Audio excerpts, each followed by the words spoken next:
Okay. This cat's driving me nuts. The cat is making girl or boy? Come on. It's a boy. Himself now. Some separation anxiety issues. Oh. So yeah, he's gonna bitch at me for not okay. being in the same room as him. But that's okay. He can join. Okay. He doesn't like bourbon, oddly enough. He sticks his nose up at it whenever I try to. Hey, cat, try some of the finer things in life.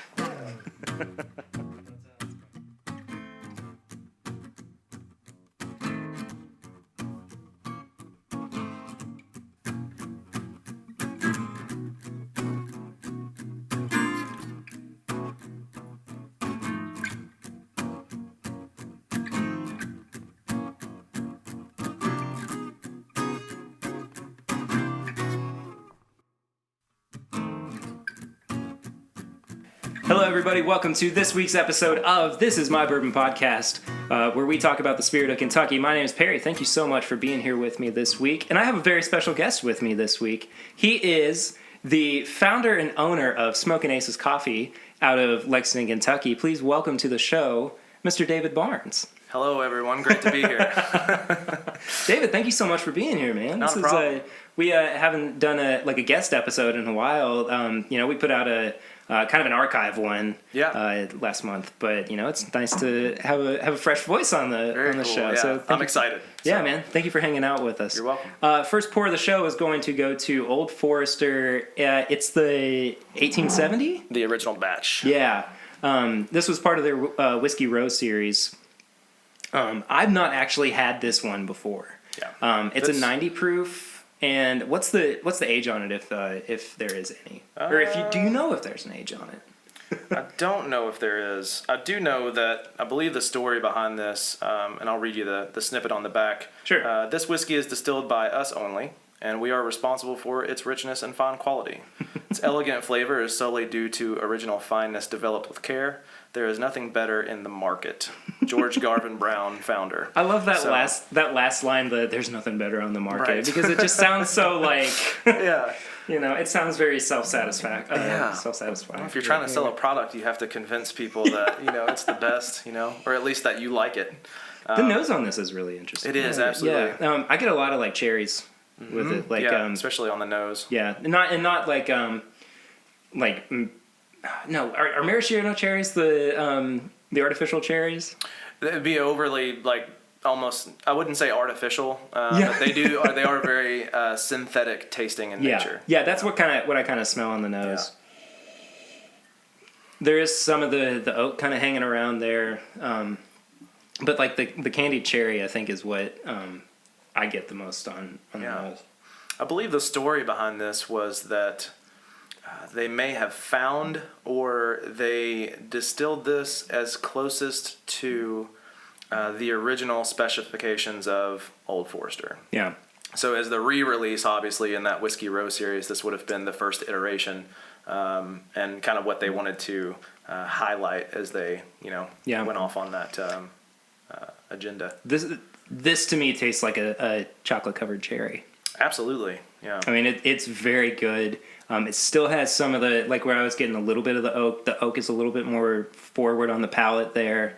Lots of vanilla, and it's really buttery, and I really enjoy this. It's funny because people just go bananas over the 1920, the Prohibition style. Absolutely. Everybody loves it. And for so long, people were like, nothing else is as good on the Whiskey Row series as the 1920.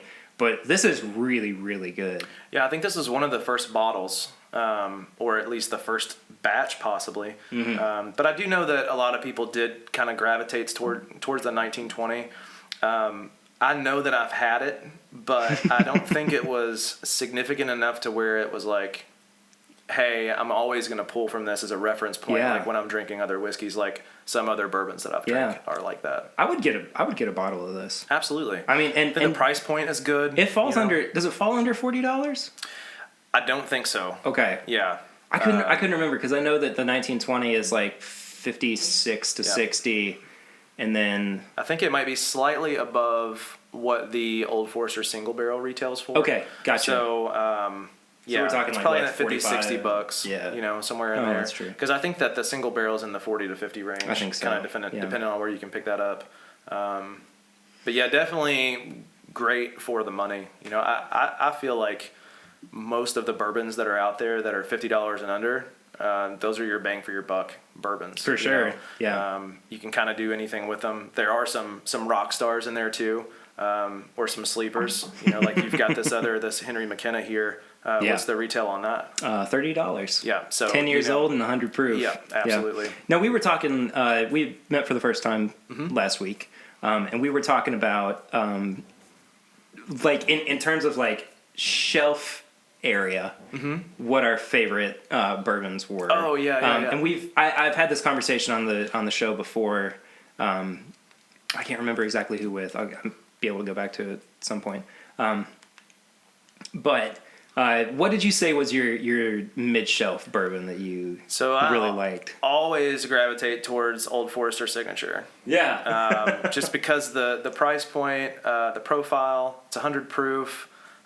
You can drink it neat, and it still, is very satisfying. Sure. But that's my favorite to kind of throw in the decanter and like leave it. And, people that come over are none the wiser. And I'm like, here's this fancy bourbon decanter. Well, your secret's out now. Yeah, it's out there for the entire world to know. Don't ever go over to David's house, I guess. And whose idea that was is I have a friend of mine who would kind of do the same thing. And it's not in an effort to kind of like pull the wool over anyone's eyes, but I think that it definitely shines a light on the fact that you can essentially blind taste something and love it. Yeah. But it removes that like preconception that this product isn't going to be good because of essentially just the branding. Yeah.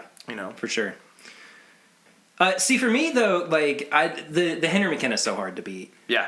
I think that's actually what I said last week too. Was that and again, $30, 100 proof, bottled and bond. I mean, it's a guaranteed quality for me. And one of the things too, like, we always talk about single barrels and how single barrel whiskeys, bourbons, whatever, there's going to be some variation from bottle to bottle. But for the most part, the flavor palate's going to stay, or flavor profile rather, is going to stay about the same. Yeah. And I think that Henry McKenna is one of the more consistent single barrels. Yeah. And I've had some outliers. Chad and Sarah of It's Bourbon Night have had a couple outliers too, where it's not been super great. But I talk about this on the show all the time. We did a review of my favorite bottle that I've ever had of it back in December, and just gave it a flying score. I don't know what I was trying to to say there for that. But anyway, I just think reviews. that there we go. Yeah. I just think that it's one of the better mid-shelf bourbons out there. So we're going to talk a little bit first before we get into learning more about David, about what we've been drinking recently. So David, what you been drinking recently, man? I got a few things. So obviously Old Forester Signature. If I do, come home at night and do a short pour just to kind of, nightcap it up, it's generally Old Forester Signature. I'm a big fan of the 3-year Willet Rye. Nice. Which is getting bumped up to a 4-year here soon. I know. And that, that obviously for the price point too, you can generally find that, somewhere between $30 and $40, depending on A, if they have it, and B, where you're buying it at. Some people gouge a little bit, so it's up there in the $38, $40 range. And then Weller Antique, obviously. Yes. So I'm a I like Weller. I love Weller. Yeah. I had a glass of the Special Reserve before I came over here. Very nice. My dad was like, "Hey, let's go get a drink," and I was like, "Let's do it." Yeah. So we went and we both had a glass of Special Reserve. Yeah. Special Reserve is actually one of the ones I've been drinking recently. Trying to think what else. I just recorded an episode a couple days ago, so I haven't had a whole lot of time to kind of think about what you're going to do on this. One that I've really been loving. I don't know if I've really talked about this on the show before. I don't think I have. JW Damp, which is a bottle and bond. It is one of those. The cat's in the background. Yeah. It's one of those. Crying bloody murder for no reason. As cats do. Yeah. It's one of those bottom of the bottom shelf bourbons. It's like $10. Yeah. But for the quality, or for the price, the quality is just unbelievable. I mean, it reminds me so much of the nuttiness of like a Knob Creek, because it's very. This is the second time in 2 episodes that I've used this phrase, nut forward. Yeah. Which could totally be misinterpreted. Yeah, but I've said I'm going to own that phrase, even if I get some You need a shirt, for man. A shirt that nut says forward. nut forward. Drink more bourbon. Yeah. But it's a real good daily drinker. Again, at 100 proof, it's 4 years old. It's another guaranteed quality. Yeah. And I mean, I don't think I've ever really had a bottle and bond product where I've been like, no. Look at old Granddad. Not for me. Oh, yeah, dude. Bottom shelf, it's like, are you kidding me? Yeah. The 114 is legit. I brought my old Granddad. The bond is legit. Yeah. What's funny is that there's this this whole artisan movement, and we can't act like we own that, but here in Lexington, that's starting to become a little bit more apparent, especially in the craft cocktail world. Yeah, and, for sure. I've got friends that make drinks all over town, and I go into these places and order. A lot of times, I tend to judge a craft cocktail bar on their old fashioned. Yeah, and we've then talked about that before. From there, like I kind of move forward and say, okay, what are else you can guys you do? doing that's kind of unique to your process and so on and so forth. But the Chris Evans down at Bourbon on Rye, his go-to is Heaven Hill White Label and, The Bottled and Bond? Old Granddad 114 and the Bottled and Bond. And he just does, this really speaks to his ability as a mixologist and a bartender. But he just makes some phenomenal cocktails with those whiskeys. And I would be surprised if you were to step into, let's say, an upscale cocktail bar where they're using single barrels and really special release stuff, or something that you and I couldn't get that's readily available on the shelf. And these cocktails are crushing what they have For to sure, offer. yeah. So it's really unique, and I love the fact that cocktails are a little less expensive when you go to these places, right? Because they're not charging $30 for. I would love to go into it just to see the look on some people's faces and order an old fashioned with like an Old Forester birthday bourbon or like a Van Winkle 23 year and see what they just to see people's like. And I'm sure that it would be an excellent cocktail. Yeah, I'm sure it would be fantastic, but. I mean, I would just get a little bit of a rise out of it. So you mentioned Bourbon on Rye. What are some other cocktail places in Lexington that you really like? Big fan of everything the guys down at West Main do. Yeah. They are very... So what's unique about Main Street in general is you have 21C on the corner there, a door or two down West Main, and then a couple doors down from that you have the Seltzer Club, which is kind of the... let's call it a subsidiary, right? So it's a shared building. They share one row building or whatnot, but there's two fronts. So when you can either go into the door on the left or you can go into the door on the right. And so door on the left is a Seltzer Club. I've told them this before, and I think that this is kind of, they just don't really... I don't know that is going to be around forever. Sure. But they opened that half of the location so that they could kind of get some revenue flowing in. But it reminds me of a really shitty 80s bar. Like, it's if you went into... it's like Cheers, but nowhere near as cool. So you go in and you're like, all right, well, what is this? But it's a place you can go with, like, dirt on your boots, and like they don't care if you come in there and order a cocktail. Now, the other half of that building is it is called Bourbon on Rye, and that used to be the old Bellini's location. Yeah. So that space had a lot of, let's say, old world or Victorian character, and they've done a lot to preserve and restore that. So when you go in there, it just makes you feel a certain way, Yeah. And it's not new and engineered and overdone. West Main is more refined. You go into that space and everything everything has its own intention. Everything is drawn out and placed a certain way. Yeah. Whiskey's stored a certain way, and you go in there, you're going to pay $15, $16 for a cocktail, but it might be the best damn cocktail you've ever had. And that's the thing too, is like I would be more than willing to pay a little bit extra if it's going to be a superior quality product. Same with like a bottle of bourbon. Yeah. I mean, but then we get into the secondary market argument and everything. But that's not. Yeah. This isn't the episode for that. And then the other spot that I always recommend, and then this spot, Middle Fork Kitchen and Bar. Yeah. I love Middle Fork. I love them for everything that they do with food. Yes. But you rarely get to step into a location who has the food nailed down like they do, and they also have a solid bar. Yeah. You know, it's always one or the other, or the bar opts to do draft beers and like shitty cocktails where they don't measure and that kind of thing. But yeah, they have a great location and great, repertoire there as well. That's how I feel about OBC. Yeah. And like OBC, in terms of like the food quality to bar quality ratio. Oddly enough, the guys at West Main, I believe a number of them actually worked at OBC, and they left. So they knew what they were doing. Start West Main. Yeah. Good. And they had a couple guys that were wanted to back them, and they wanted to open that type of a business, and so it was a really unique opportunity for them because they got to leave, and they're like, okay, well these guys are giving us a sandbox, so we're gonna go in here and kind of blow the lid off this thing and do everything to the nines, and you get that when you walk in. So. Yeah, cool.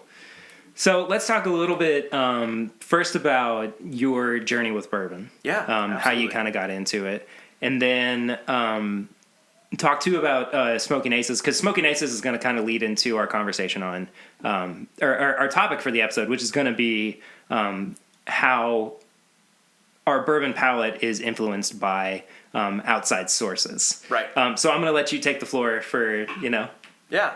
So my wife she was a student at U of L. She interned at Brown-Forman for, I believe it was a year and a half or so, maybe 2 years.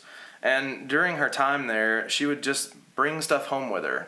And at that point, I was in my mid-20s or so, mid to mid-late 20s.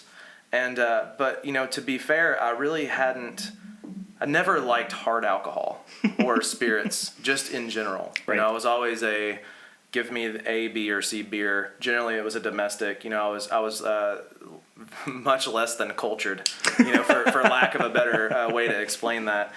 And so she would bring this stuff home, and she wasn't a fan of whiskey or bourbon either, but the place that she was working, Brown-Forman, was giving her this stuff for free, so she would bring it home.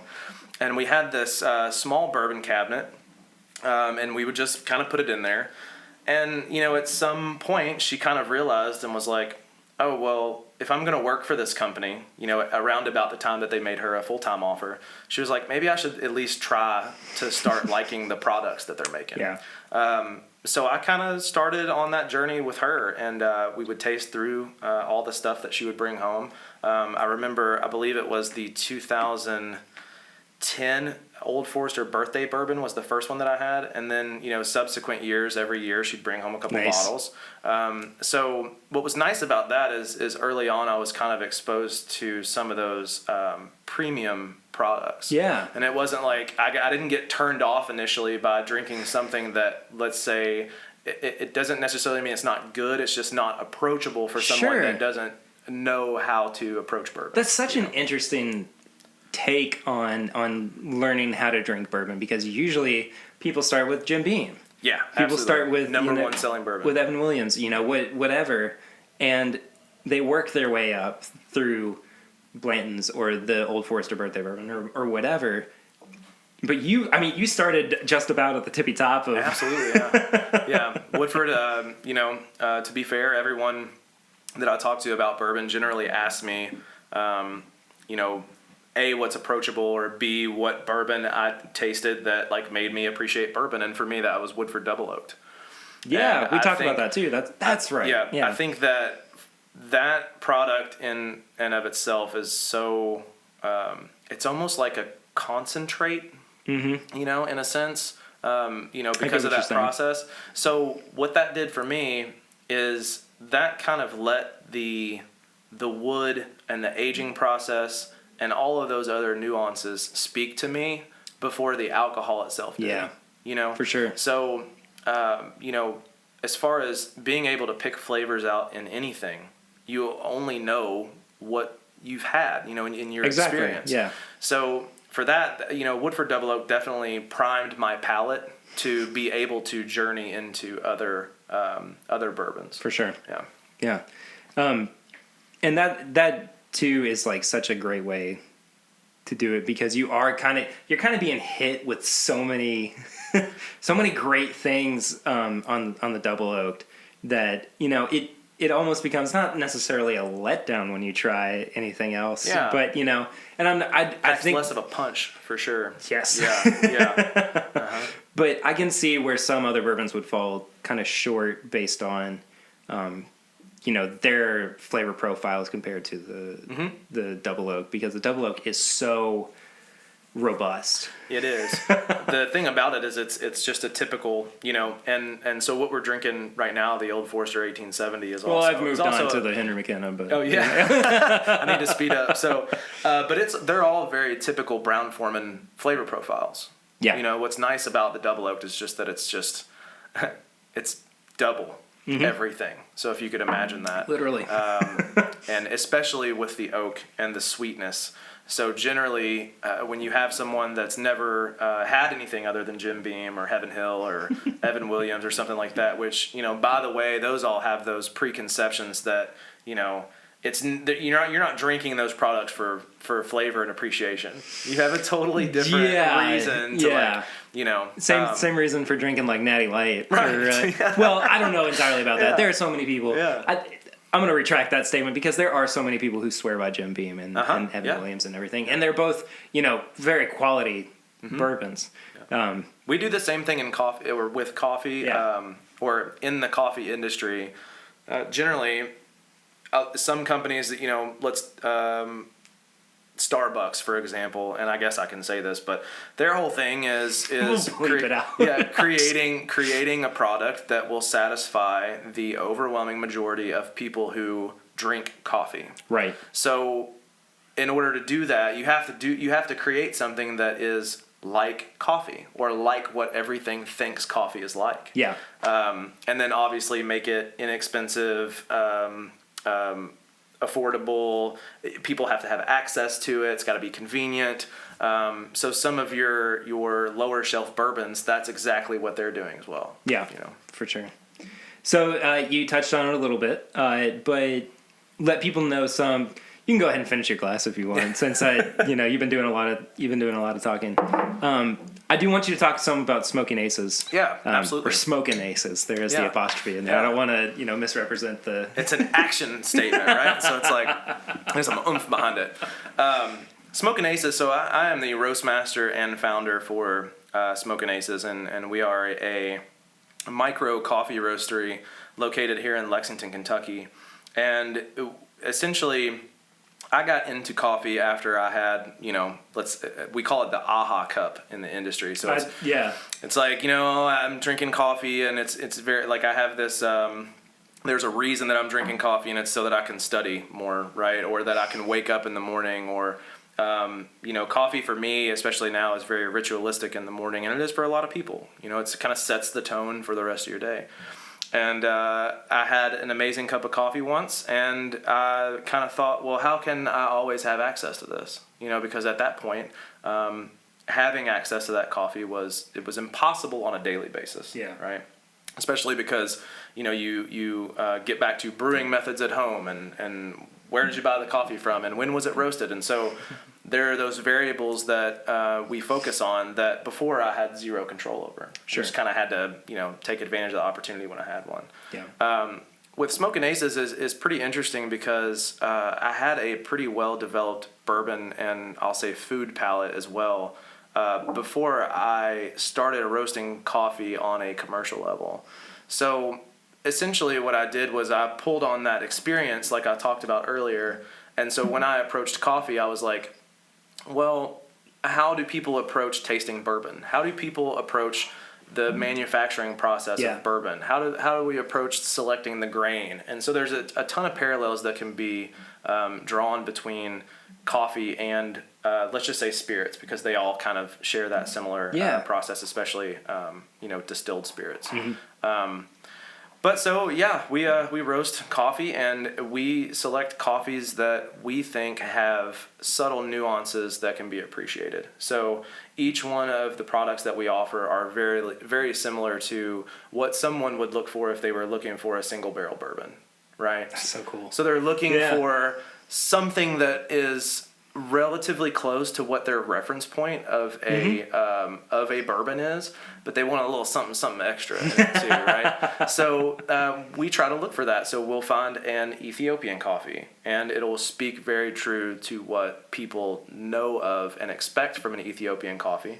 But we look for interesting, subtle nuances as far as flavors go. And a lot of that has to do with the inherent properties of the green coffee when we buy it. And then our roasting process is adjusted to elicit those flavors or bring those flavors more forward. It's so cool to hear, not just like the passion for, for anything. I'm always interested in hearing people's stories if they are really passionate about what they do. And A, it's cool to hear the passion. B, it's cool to hear the parallels between what you do and what, say, a master distiller would do. Because you are really trying to craft the ideal or perfect product. Right. You know? And so good on you for, There's, for putting that time into it. And it's funny that you bring up the term master distiller, because even in the bourbon industry, essentially within the industry, people understand what that term means, and they know what that person does day to day at the distillery. And they're not all created equally. Obviously some people say, oh, I really like everything that this distiller does, and I really like everything that this distiller does. And it's the same thing with coffee. There are other roasters out there that people follow because they really appreciate everything that they create. And so, generally speaking, the master distiller is assumed to be the person that is in complete control of the flavor profile of whatever product, so on and so forth. And then, they throw it in the barrel, and the barrel does its thing, and then here you go. And it should be relatively close. And if it's not, well, we'll batch it all together and we'll make it close. Sure. But so, I would be, let's say, the equivalent of a master distiller, but for coffee. But I don't distill stuff. Sure, yeah. I mean, that is, you said, roast master, is that what you call yourself? I mean, I like that title too. I think that's pretty. There's actually, there's two in the industry. There's roast master, and then master roaster. Okay, what's the difference? Yeah, so the difference between the two is that a roast master is someone who is totally in charge of the roasting process and maintaining the flavor profiles and roast profiles of the coffees that they offer or the blends that they make. A master roaster is someone who teaches roast masters. Oh, okay. So if you wanted to be a roast master, you were like, okay, well, I want to learn more about this, or this, then you would go to a master roaster. Gotcha. And typically, a master roaster wouldn't also be a roast master. Interesting. So it'd be like academia, right? Sorry. And coffee is super interesting, and the one thing that is a little different for us as opposed to bourbon is that when you put a flavor profile together for a product, and you say we're going to offer this indefinitely or until we don't want to sell it anymore, coffee is very volatile in nature. Yeah. So, one crop year might not be as good as the next crop year, and one might be immensely better than the one before. So, as part of my job as well as my cohort, let's call him, my QC guy, Corey Critchfield, he is basically imperative to the operation, and the fact that if it was only me tasting my coffee all the time, then it's really easy to kind of blow smoke up my own ass. Sure, yeah. But you gotta have someone to taste your product and say, hey, this is what it's supposed to be, or this is on point, or no, it's off a little bit, and then he kind of feeds me back information and says, this one ended up a little smoky, and his palate is amazing too, especially for coffee. And oddly enough, he was a mixologist as well. So, well, cool. Let's get into the topic then a little bit about our palate with bourbon. Yeah. And this is actually a conversation that I've wanted to have on the show for a while, and I'll probably revisit it again with the other people that I do the show with. But I'm always really interested in, and I've been thinking about it a lot recently too. What is it that really influences how I perceive bourbon? And sometimes it's a bad day. Yep. You know, if I burn my tongue on something that day, I'm not going to taste something as well. If I've only been drinking water and I haven't had coffee, I haven't had, you know, like a soda or anything throughout the day, you know, my palate's going to be maybe a little bit fresher or something. Or if I've just eaten like a pumpkin pie or something, or like cheeseburger, you know, that's going to affect the way that I perceive the bourbon. But also like beyond that, the things that kind of help us to develop a palate so that when we go to drink bourbon, you know, we can kind of look back at what we've gone through and go, okay, that is what's helped me get to where I am now. Yeah. And I want to, this will be cool because I think we can kind of draw parallels between bourbon and coffee. Absolutely. Which is, you know, I know bourbon, you know coffee. Yeah. So, you know, I'll let you go ahead and talk about like what do you kind of lean towards as far as, that's how we'll get the conversation going, is what do you kind of lean towards in terms of like what you like on bourbon and sure, why the heck not coffee too? Yeah. So one of the things is that, you know, especially when you're trying to talk to someone about coffee and they don't have and I'm not really sure how to the term to use, but they don't have a diverse palate, right? So a good analogy would be someone that grew up in their culinary experience, because that's where it all starts, right? I mean, the way we taste food or anything it was firstly through food, because that's the first thing that, you know, we have to eat food to survive. And unfortunately, a lot of people have very simple palates because they eat a very simple diet. And so culinary experiences, I think, are huge.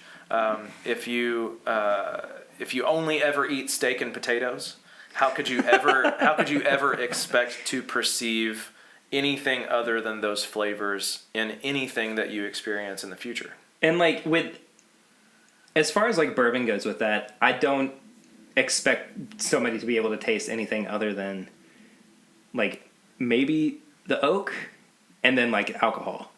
Yeah, and so the oak is interesting because that, you know how closely related smell and taste are. Yeah. People may know what wood chips smell like. Mm-hmm. So when they drink bourbon, that's their reference point. It's like, oh, well, it tastes like what wood chips smell like. Yeah. You know, I've been to a ton of bourbon tastings, and every now and then you get this one really strange tasting note. Yep. Especially if you just kind of go around the room and say, you know, what do you taste and what do you taste? Yep.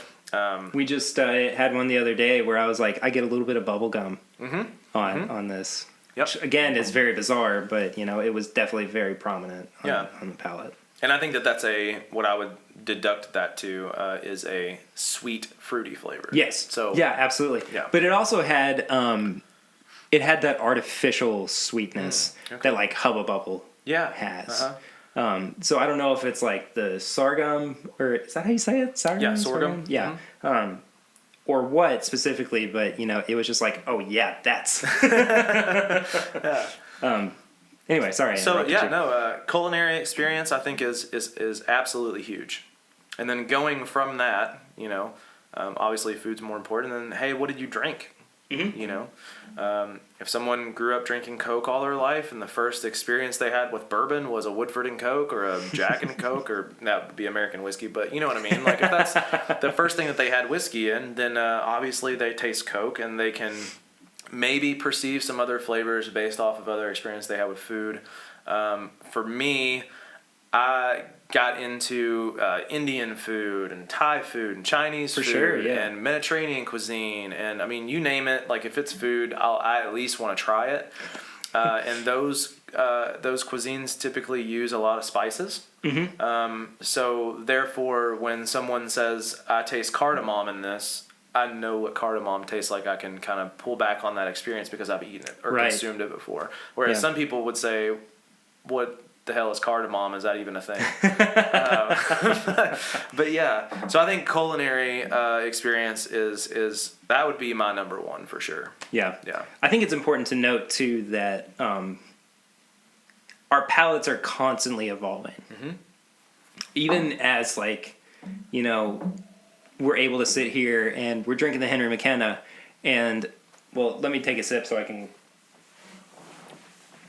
So it's fresh on the tongue. give you a real-time reaction. Yeah. But I find like, that oak is present. The caramel is pretty forward, as well as some like earthy notes. Mm-hmm. There's something almost like grassy Absolutely about it. But 6 months ago, a year ago, I probably wouldn't have been able to tell you half of those things. Right. And it's all just part of the journey to not only become a better drinker, which I know sounds ridiculous in a way, Yeah. but to that and that to me means to better understand what you're drinking and to enjoy it more. Absolutely. Yeah.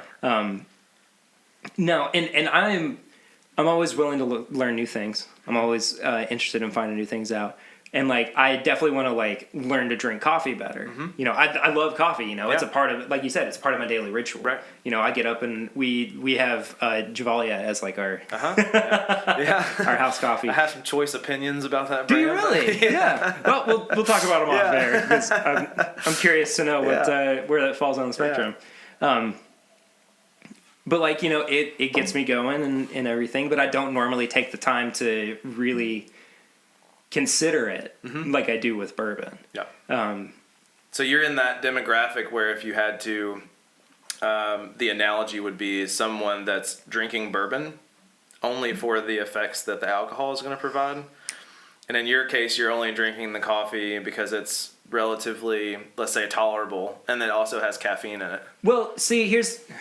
I like you threw it. I caught that. You threw that in. I caught that. I did. Here's my thing about it is that like I do know what bad coffee is. Mm-hmm. Yeah. Like I'm aware of what bad coffee is, just as like I'm aware of what bad bourbon is. It's totally taste in all of its entirety is subjective. So yeah, go ahead. I'm sorry. But no, it's okay. But like I do drink Javalia over other things because I know I like it the best out of, whatever I've had so far. Mm-hmm. Same with bourbon is like, you move on from, say, your Jim Beams or you move on from your Evan Williams to go on and experience something more. Like we're going to be reviewing E.H. Taylor Small Batch. You go to a first-time bourbon drinker, it would be amazing to me if they even knew what that was. Right. Just like I'm sure off air you're going to go try this instead of Javalia. Right. To elevate my... Yeah, and that, to be fair, that's our goal. Yeah, of course. If we don't really have a, a mission statement per se, but we do think that what we're doing and what we're trying to do is to essentially just elevate the coffee culture of Lexington firstly. Yeah. And then hopefully that will proliferate out to, cities close by and then obviously on a national level and then hopefully someday internationally. What you were talking about, the Javalia and what we do, or bourbons differing from one to the other, some people are going to appreciate one versus another. That's always going to happen. Mm-hmm. Not everyone's palate is the same. Not everyone's experiences are the same. Yep. And, to be fair, every bourbon kind of reacts differently on everyone's palate. So it's hard to say, My wife, Lucy, who has been on the show before, she's not a big bourbon drinker.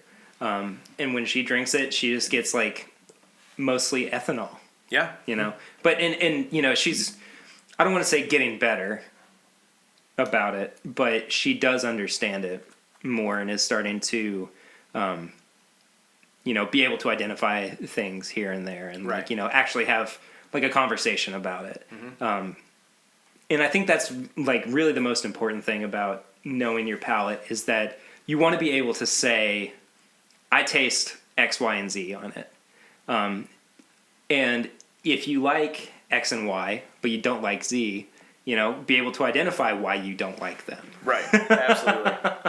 And, in the future, it would be astronomically like impossible for you to not experience one of those three things again in your next coffee or your next bourbon. Right. You know, I mean, it's going to show up back eventually, but you know, the point I'm trying to make is that, you know, because you went through that first experience, you then in the future are going to be able to say, oh, it's that, I remember it from this, and you know, I don't like it, here's why, you know. Right. And it just seems to me that, you know, I know I'm rambling, but you know, it makes for better Absolutely. better experiences overall. The one thing that we do in coffee that would, let's say, differentiate us, and this isn't by any means definite or restricting or anything like that, but the coffees that we tend to select are more sweet and savory versus being bitter or bold. Okay. You know, people use bold a lot. Sorry, I got a whiff of the alcohol on the nose of Henry McKenna, and it like made my eyes water. Is it 100 proof? Yeah, it's 100 proof, which is not like that never happens with me. But I will say that it is a fairly hot 100 proof. It is. And for me, like when you were talking about earlier, that you were what was it that you were saying that you were getting on that? The earthiness. Yeah, the earthiness. grass. So for me, I get a lot of. So if I compare this to Old Forester Signature, which is also 100 proof. Yeah. I can't remember the age on that. I want to say it's somewhere between 4 and 8 years. It's obviously a batched product, but this is more spicy compared to Definitely. that. And then it kind of tends to linger a little bit, as in, so cayenne pepper was one that I got kind of on the back end. Yeah. Oh, I definitely see that. Yeah. And so to extend on that a little bit, the coffees that we select tend to be a little bit more, sweet and savory and more, they have more available, perceivable flavors for people. With that being said, if you haven't ever had a coffee like that, and the only reference point that you have is a bold and bitter coffee, then you might say, what the heck is this? And and a lot of people are going to react positively to that, but some are going to react negatively. And the reason is because people either are one of two things. They're front palate dominant or back palate dominant. And so coffee gives us kind of the ability to see that. Yeah. So people that are back palate dominant tend to prefer bold and bitter coffees because that's the portion of their tongue that's dominant.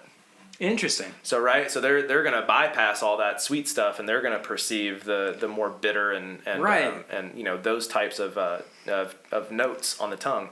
But someone that's front palate dominant would perceive sweet flavors and savory flavors and that kind of thing. So, yeah.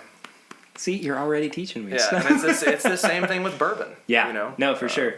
And like I did have to work, and I know that there are countless other people listening or otherwise who are like, yeah, I had to take the time to really develop a well-rounded palate. So I know what I'm going to say. I just want to throw this at you real quick. Yeah. If you had one bit of advice to help people develop their palates, what would it be? Just try more foods that you're not. And that's it. Yeah. Experience. Absolutely. And cook more at home. Although I don't subscribe to them anymore, I used to. There's just a lot of other variables that make these services kind of not as valuable as what you might expect. You don't have to name them. Yeah, I think some of these some of the services that will send you these pre-prepared meal boxes and that kind of thing, but they are very helpful if you don't do that kind of thing on your own at home. And they do a really great job of creating some unique dishes that you may not cook for yourself that involve other things besides just salt and pepper and like whatever vegetables or meat you want to throw and those are great. So you can play around with some different spices. Get into Indian food is really good because there's a ton of spices in there. So complex. Tons of flavors. Yeah. And, a lot of that, sometimes when you start eating that, you can't really explain what you're tasting, but you just know that it tastes good. Right. Yeah. But having that, so your palate is set and it's trained essentially, right, to perceive those specific flavors. Right. Then when you drink bourbon, you can say, "Oh, this reminds me of that masala that I had Yep. 2 weeks ago." Yep. And then to speak a little bit more to that, you mentioned earlier about trying something and then your palate is trained. You have to keep it trained. Oh, definitely. People like. Yep. If I didn't drink coffee for a month, I would probably be terrible at my job. Like all of a sudden, minus all the other variables. But it's very important for us to continually taste our coffee so that we know, that we're creating a product that is close to what it was last time or exactly the same. Sure. And the same thing goes with bourbon too. People that taste bourbon for a living, they're constantly tasting it all the time. Yep. And if they don't, it's very easy to kind of become untethered from, Yep.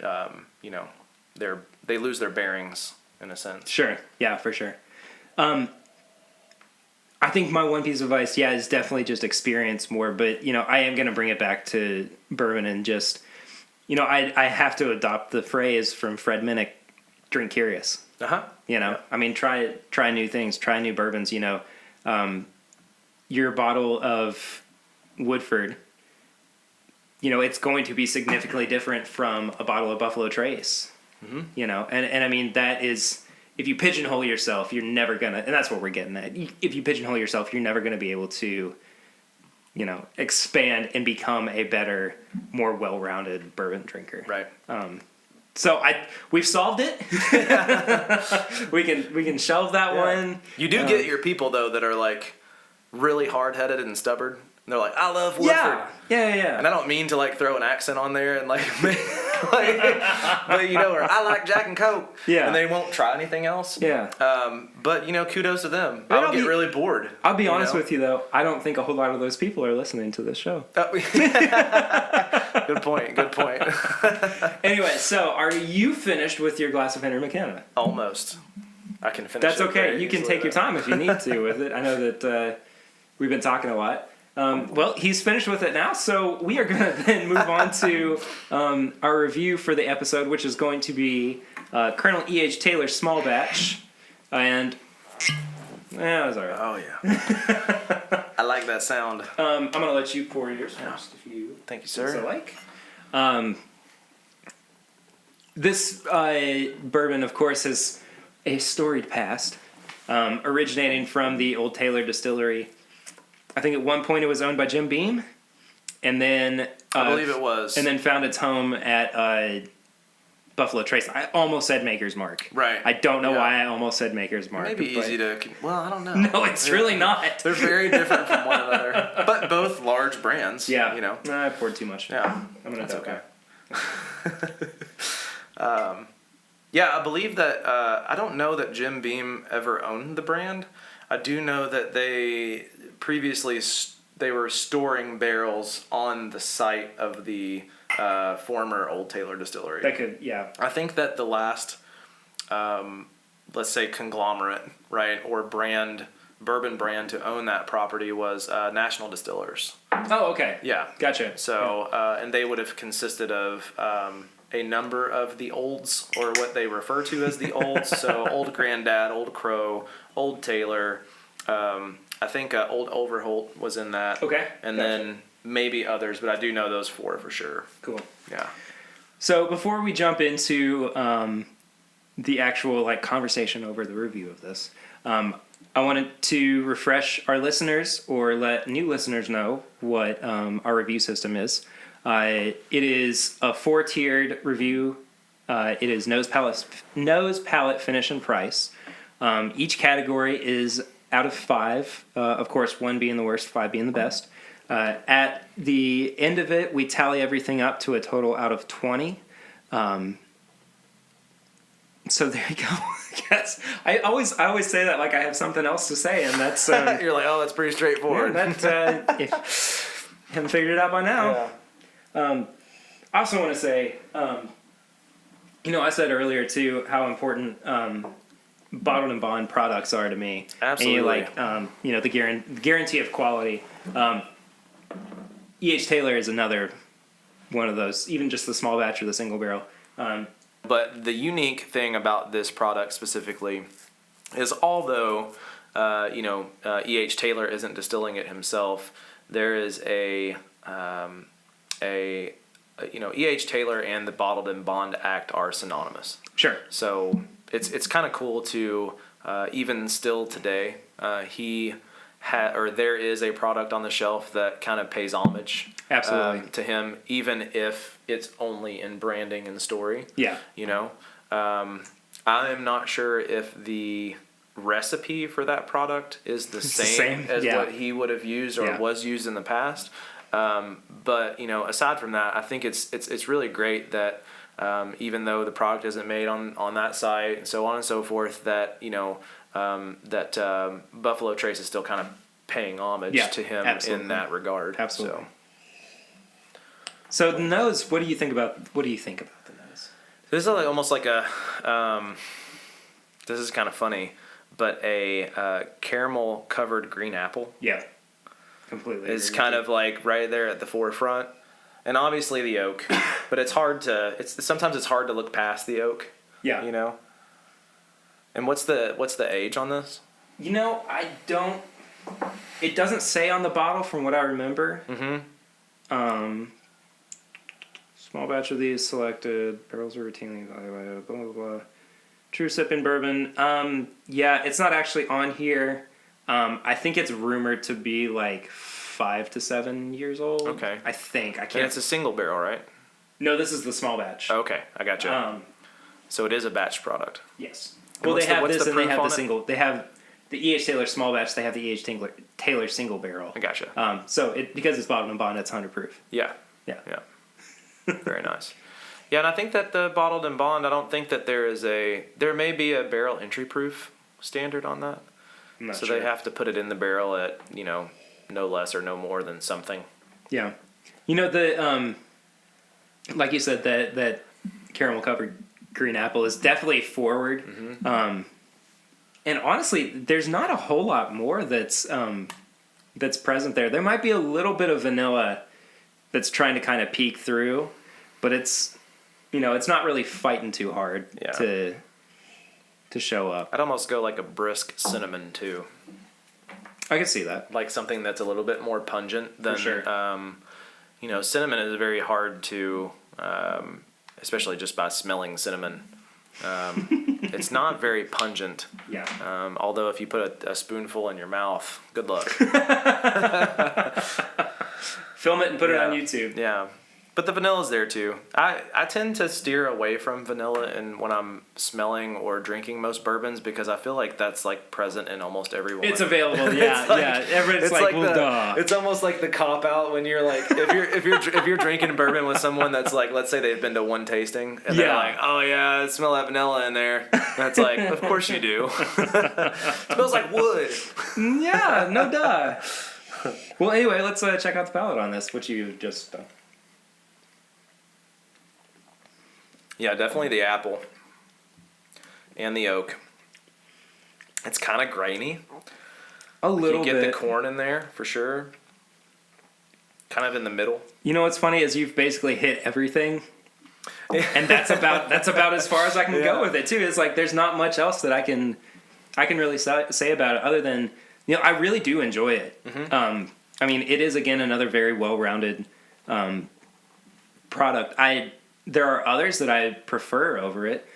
It almost tastes, I'm going to venture to say, a little watered down. Well, I kind of noticed that, and we can go ahead and bump to the finish section, right? Sure. It dies off really easily. It does. Sometimes that can be appreciated because it makes it a little bit easier to drink. Yeah. But if you're looking for something that's going to kind of linger on your palate, like it goes away pretty quick. Yeah. Now, for the sake of thought, this was about $45. Mm-hmm. So take that into account with your review. Yeah. I think that there's so much out there for a lower price point that it would be unless I was looking for something to share with my friends who haven't drank this. Mm-hmm. Or B, I'm just trying to add another bottle of something on my shelf, then I would always gear towards something else that's a little bit more affordable and diverse. Yeah, for sure. it is one of those kind of storied products at this point where it's like you have to try this at some point. Yeah, absolutely. This is going to be one of those instances where the branding is carrying this product. For sure. And that might be a little harsh, but you can't fault any brand for doing that. No, right? of course not. You have to make money, or else you can't stay in business. And I would much rather them continue to make this product and make bourbon as opposed to the alternative. Does that mean close down or essentially, or grain neutral spirits? Yeah, absolutely. Well, do you want me to go ahead and give my score, or do you want to go first? What's the total? It's out of 20? Out of 20. Okay. Yeah. And if you you go ahead. You go ahead, cool. and I'll tally it up. All right, cool. So for the nose on me, it was a 3. Mm-hmm. It is, it's enjoyable, it's quality, but I don't know, like we kind of the same with the palate where it just kind of falls flat, where there's not really too much that we can go, we're not really like searching for anything else. It's just like, yep, there it is. We're done. Check it off. So that's why it kind of like falls right in the middle of the road. There isn't, well, no, I'm just going to leave it at that. It falls at 3 because, it hit the flat note. Palate, I gave a 3.5.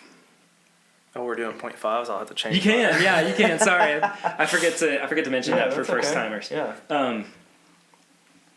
It's it's fine. It's very good. It's very I wouldn't say very good. It's good. It's serviceable. I'm having trouble talking about this one for some reason. I'll step in a little bit. I think that with the nose, I gave it a 3.5 on the nose. Mm-hmm. So you have to remember that with the nose, you'll perceive some different flavors and whatnot. Yeah. But I can't lie that like when I smelled it or I nosed it, right? You don't smell your bourbon, you nose it. So when I nosed it, it kind of got me a little excited. Yeah. Right, and then as you move to the palate, it's like, all right, and that's it. That's it. That's then, it. It's like nothing kind of like punched forward and was like, look at me. Yeah. So I did 3.5 on the nose actually, and then on the palate, obviously the flavors we talked about, I went with a 3. Yeah. Just because it's not that diverse. No, and again, it's just like you're not having to really experience too much of it. You're just kind of like, okay, I've done it. Let's move on to something else. And what you move on to from there is the finish, which is just almost non-existent. Yeah, it's thin. It is very thin. It's very thin. And again, some of those caramel and apple flavors do like carry over, but they're gone so quickly, and like water takes over for me that I had to give it a 1.5. Yeah, that's harsh. It definitely doesn't coat the tongue. No, like a lot of bourbons, especially at that proof too, right? Yeah. And then if we're assuming that age, then you automatically have to assume that it's going to be a little sweeter at least than what Woodford would be, right? And I almost get like or Buffalo Trace, the flagship product. It's almost a little like sour on the finish. Do you get that at all? Marginally astringent. Yeah. So I feel like it's like. So maybe sour is not the right word for me. Well, sour would be. It's just a different level. Sure. So sour would be like, oh, I sense something on this part of my tongue because it's been activated. Astringent would be after it's finished and gone, something is still pulling there. Like, sure. Why didn't it go away? And I would agree with that. I would say that it's a little astringent. Okay, cool. Yeah. What'd you give on the finish? A 3. Okay. Yeah. Cool. That's kind of middle of the row. Yeah. What I do like about it is that it's smooth. Sure. So if you're looking for something that's relatively easy to drink, and not to highlight the fact that we're saying it's thin and watered down and all this stuff, it is very easy to drink. You can get yourself in trouble pretty easily. Oh yeah, yeah, for sure. Yeah. And then on the price, I gave it a 3.5. Yeah. Did you get the same thing? I gave it 3. Yeah. Yeah. I almost gave it a 3. I bumped it up to 3.5 because Buffalo Trace has been so good about not gouging you on price, even though everybody else on the market seems to be right now. They feel pretty good just gouging us on Weller. well, They're like, we'll call this E.H. Taylor a low-hanging fruit, but if you want Weller or Pappy, it's like, good luck. Yeah, good luck. Yeah. But it's all about balance, right? So it's like, yeah, hey, it is exactly. Hey, we have this really expensive product that may or may not be worth it, and then, but here, try this. There are better products out there, of course. I think. I like the barrel proof E.H. Taylor quite a bit. I feel like I've had that actually. It's I think like $70. Yeah, $70 to $80. I would go one and just say, if you're going to try this product at all, to just shell out the extra $25 and get the barrel proof. I would agree. You know what I mean? I would agree. I feel like this one, the fact that the price point is that close, that this one is almost worth like an overstep. Yeah. Or come back to this if you're at a gathering and someone has brought a bottle and you're like, all right, yeah, I've been wanting to try this. But I will say though, I definitely enjoyed the Henry McKenna more than I did this. I like that one out of all these 3 that we've drank. Oh, I agree. Yeah. I completely agree. I think that was the strongest by far of the 3. And again, it's $30. It's age stated. Yep. It's 100 proof. I mean, the one thing that I like about it too is like I tend to be like I fall in that 6 to 8 year range is kind of what I prefer. But I will give it the fact that for a 10-year bourbon, it's not overly woody, which was kind of what it's not. No, it pushes me into the a little bit younger bourbon. Yep. And then in on the other side, I do like old stuff too. But the reason that I like the old stuff is a lot of times that oaky characteristic tends to flatten out. Sure. And you get some other things that you can appreciate. Yeah. In the whiskey. Well, my total score then rounds out at, what is that?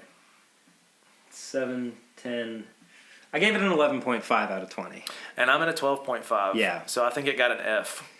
Like, what is that? That's like a 65 or something like that. But, like, I would definitely still recommend this to, I mean, well, you can't. I'm going to buy another bottle. You have to try them all. Yeah, exactly. And I'm still going to buy another bottle, you know. I mean, I still think it's really good. It's just not, I would still buy Henry McKenna over this. Yeah. And a matter of preference for sure. Yeah, absolutely. Absolutely. And, it does have some cool packaging. It does, the one that you have, so that's the... This is the old Granddad. Yeah, the other bottle and bond. Oh, so, so it does come in the tube. It does, yeah. I brought it in the tube. I probably could have brought it without the... No, that's okay. The tube, but, it was just easier to grab it off my shelf. In case you have to mail it while you're out. Less than half full right. Bottle of bourbon send to somebody who's, shelling out $35 for it. Anyway, so that wraps it up for our review portion of the show. So we are going to get into our recommendations section, which is lovingly known as Tips and Bits. Oh, nice. If you had any tips and bits for people this week, what would you say, David? Recommendations in regards to bourbon? Anything. Ooh. You can recommend anything to the stars and beyond. Oh, man. If you haven't been to any of the craft cocktail bars that I mentioned earlier... Oh, yeah, for sure. Treat yourself. Treat yourself. So the coolest thing is, I've been in Lexington now for a little over 2.5 years, and I feel very fortunate to have been here for those years. When I talk to anyone that's been here longer than myself, they always talk about how shitty it was. There was no good food options, no good craft cocktail bars, or just cocktail bars. There were bars, right? But there's a very big difference between the two. Right. And Lexington is a little late to the game in some facets, especially when you compare it to where I'm from originally, which is Louisville. Yeah. So it's been phenomenal to see that whole movement and that initiative make its way here. And people like us that appreciate bourbon and coffee and food and all this other stuff are actually going out and doing the things that they're interested in. And, West Main, Bourbon on Rye, Middle Fork, the craft beer scene here is insane. Love the craft beer scene here. Get out there and support these guys. That's all. Oh, yeah. Shop local. Yeah, absolutely. Yeah. And fortunately enough, we have legitimate places to go for that now, Excuse me. Sorry. Yeah, no, you're okay. So I'm going to recommend a couple of things. The first one that I'm going to recommend is another podcast. It's called Just Make the Thing. I've talked about this so many times on the show. It's not even funny. People are probably making fun of me for it right now. I have a huge adoration for this slew of podcasts out of Australia. The main one is The Weekly Planet, which is basically just nerd culture.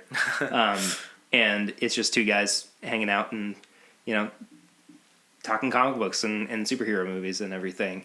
And Just Make the Thing is the podcast from one of the hosts' wife. Her name's Claire. And I wouldn't say it's self-help necessarily, but it is just a really inspiring and kind of encouraging show to, remind you that, we're all people. We all make missteps.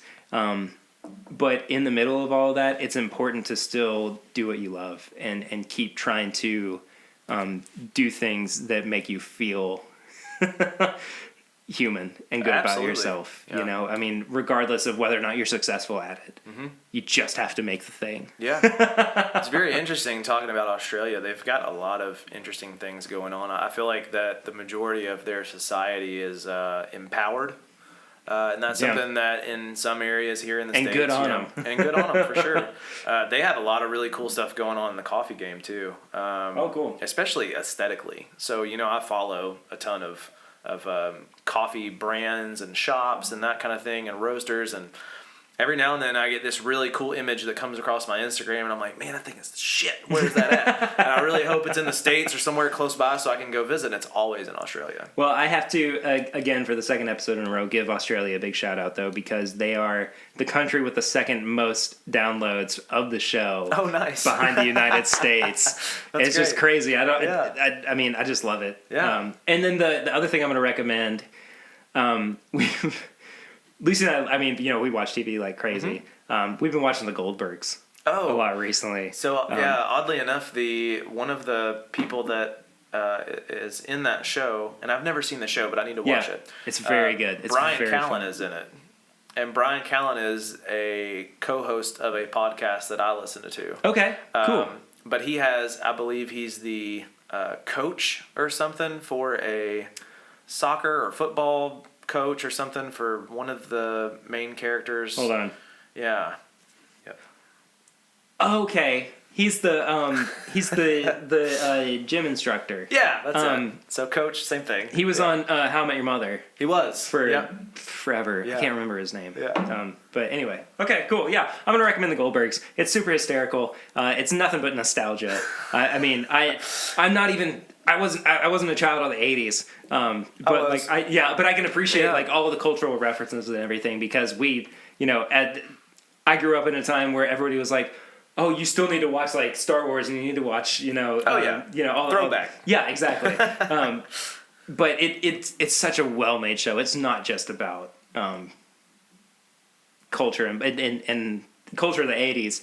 It's also about family values and all that stuff. And it's just a good time. Yeah, I enjoy it. We binge it like crazy. For that, we had Full House when I was a kid.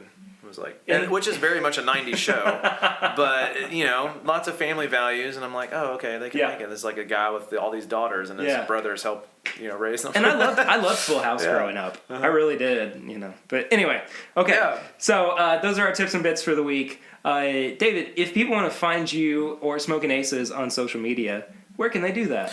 Yeah, so we do have a Facebook page. We don't push people to that. We're a little. Let's say not diligent because we don't have a official location that you can come out and visit and hang out at. But the good news is we're working on a place supposed to go tomorrow and check it out. So I'm hoping that we can put together a formal tasting facility and really get people in and get involved in the process and come and take a look at what we're doing. So we are on Facebook if you want to follow us. It's at Smokin Aces Coffee, all one word. The handle for Instagram is the same. We are very active on Instagram. Yes, they are. Very responsive to messages, so on and so forth. If you guys want to get a hold of us, that's probably the best place. And then the website, smokinacescoffee.com. Killer website, by the way. Yeah, I'm glad you like it, man. I love all the branding. It's as super simple. Being a graphic designer, I just love the cleanliness of the brand and everything. Right. And I mean, your logo is just... Yeah. I appreciate Makes that. me happy. Yeah. Makes my heart happy. Yeah, it actually, I just learned recently that it won an Addy Award. It did. Yeah. Yep. So shout out to Shatterbox on Yes. that. They did a killer job. I put together some general kind of sketches and sent them this example, and then they just knocked it out of the park, Yeah. man. I mean, they did a great job. Tanner, who's one of the co-hosts on the show, is actually working at Shatterbox. Oh, okay, great. Too. Yeah, that's awesome. So I brought up the other day that you were going to be on the show, and he was like, "Yeah, we did their logo and everything." I was like, "Holy crap, that's fantastic!" Anyway, cool. So if you want to follow us on social media, we are on Instagram and Twitter at My Bourbon Shop. We are on Facebook at This Is My Bourbon Shop, and our Threadless store is This Is My Bourbon Shop. Oh wait, no, it's My Bourbon Shop. Wait, sorry. I can never remember because I had to shorten it 100 times before I got there. It's just bourbonshop.threadless.com. We have a Patreon page if you want to become a patron of the show. It's patreon.com/mybourbonpodcast. Give us a rate and review on iTunes. Give us a 5-star rate and review. Yeah. We've had a couple 1-star and 2-star reviews with no feedback for no particular reason. Wait, is this Yelp? Yeah. How would you rate our service today? Yeah, would you mind going on Yelp? It's I feel like being an asshole, so 1 star. 1 star, sir. Food is cold, I don't care. Yeah. Everybody look weird. Yeah. Anyway, David, I want to say thank you so much for being on the show, man. This was a lot of fun. We'll have you back on in the future, I'm sure. That'd be amazing. Next week, we're going to have Curtis and Tanner back on. Not sure what we're going to talk about next. If you have any suggestions for our topic next week, tweet us, email in. This is my bourbon shop at gmail.com, I think is the email. I can't remember. It's all in the description for the for the episode if you get confused or lost. It's so but difficult to remember everything. If you have ideas for the show, hit us up, and we'd be happy to talk with you about it, take them into consideration, Answer and all that filled stuff. questions. Yeah. Thank you guys so much for listening. We really appreciate all you do for us. You keep us going. You make us happy. We really appreciate everything. I will see you next week, but until then, I'm Perry, and this is My Bourbon Podcast.